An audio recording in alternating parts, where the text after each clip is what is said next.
Praying boldly. నువ్వు ప్రార్థన ఎలా చేయాలంటే బలముగా, ధైర్యంతో నువ్వు చేయాలి.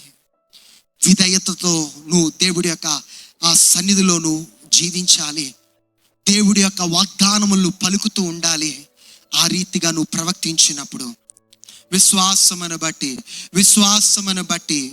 విశ్వాసం అనేది మౌనముగా ఉండేది కాదు.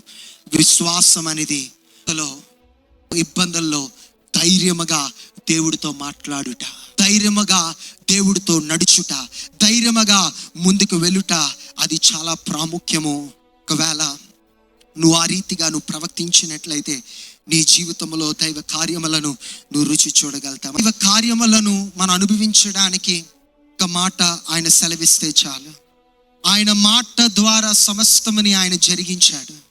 మన జీవితంలో కూడా ఆ మాట కొరకు మనం అడగాలి. ప్రభు, నువ్వు ఒక్క మాట సెలవివయ్యా.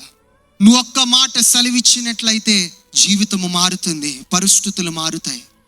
కానీ ఆ మాట దేవుడు సెలవు ఇవ్వాలంటే ముందుగా ఆయన సన్నిధి ఉందని నువ్వు గ్రహించాలి. ఆయన సన్నిధిని నువ్వు అనుదినము అనుభవించాలి.